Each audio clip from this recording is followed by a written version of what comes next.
Hey, what's going on, guys, and welcome back to Comic Talk. I'm Mattk, and this week I'm talking about Superman 16. Now, this is the final chapter of Multiplicity, the big Superman arc that's getting a lot of attention.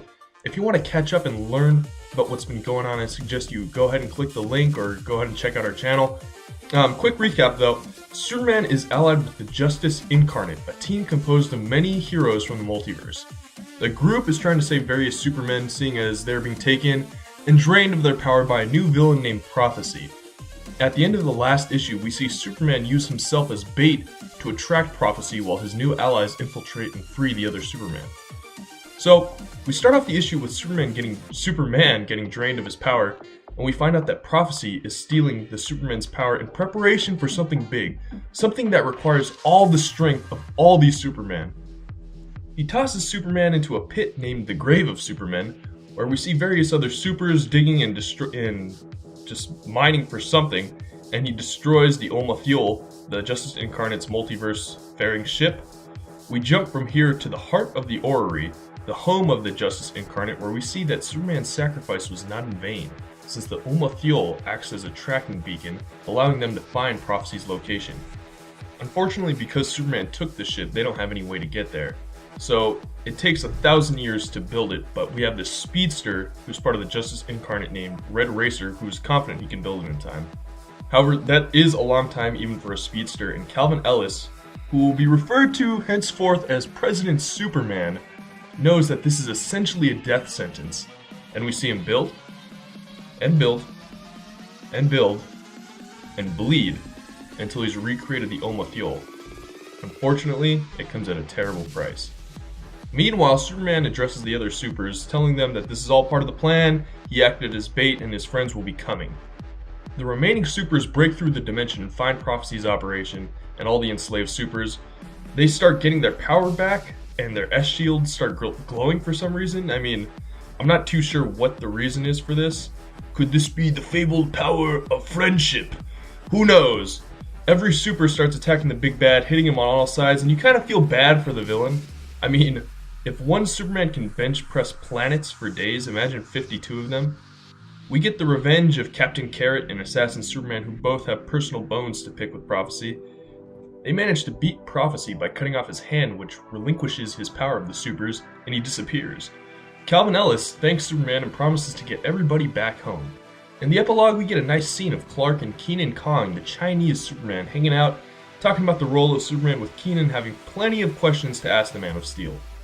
Elsewhere, we see that Prophecy might not be gone forever, as the mysterious Mr. Oz has seemingly taken him prisoner.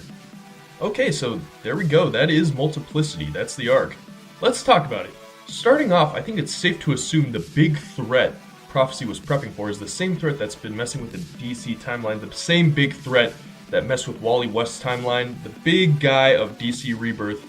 I think it's not confirmed, but I can say with confidence that it's going to be Dr. Manhattan from The Watchmen. I said, leave me alone! Whatever this godlike character is planning, it appears he isn't done messing with the multiverse just yet, and it might do you well to keep an eye on the Superman comics if you want to find out more. Other than that, what about Red Racer? That was a cool throwback to Crisis on Infinite Earths, and it's pretty neat of Tomasi and Gleason to throw that in there. His death, however, I feel could have been avoided. Think about it like this. There's multiple Supermen who are all very, very fast. They're not speedsters, of course. They can't access the Speed Force, but they're still pretty damn fast. And as we can see in this panel right here, there's plenty of other leagues there, and I'm sure there's definitely another super speeder in that group. I mean, they couldn't have helped just a little bit. Was that just not allowed? I don't know. That just seemed like a little bit of a hole for me there. Also, how did all the Supermen get their powers back, and what was with their glowing chests? I mean, I thought it was cool, don't get me wrong, but I'm just not too sure on what happened there. And I really don't want the whole kind of cop-out, oh, it was the power of hope, or love, or friendship. But, I want an actual reason, that doesn't make this whole arc feel kind of rushed. And finally, I was just hoping a little bit more, that we could get a little bit more information on Prophecy. It was only a 3-issue arc, but we really didn't get much on him until this issue. He didn't appear until the end of last issue. And, I mean, it was basically just a fight that lasted 3 panels. We got, oh, I need to take Superman's power because I got a big threat. I mean, there wasn't much to go off of there. in the end, one thing I did like was Superman and Keenan kind of getting to know each other. We now have this mentor-mentee relationship with them, and I'm hoping we can see these two together more often in more comics. To address the epilogue, we see that Prophecy is now prisoner of Mr. Oz. Now, who is this Mr. Oz, and what's his endgame? We can go ahead and assume that this is another Watchmen character, Ozymandias to be precise, but I can't really say that's for sure. We could still be thrown a very heavy curveball.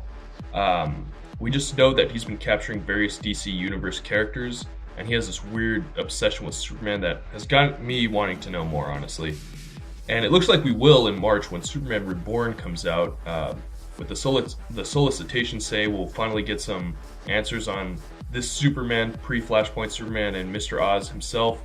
So you guys might want to check that out. That'll be out in March, like I said, in Action Comics, and I will be talking about that when that comes out, so keep a lookout. If you're interested, Superman 17 will be on sale February 15th. If you guys have any questions or comments or comics you want me to talk about, just let me know down below, and I promise thine wish will be granted. Until then, like, follow, subscribe, and I will see you guys next time.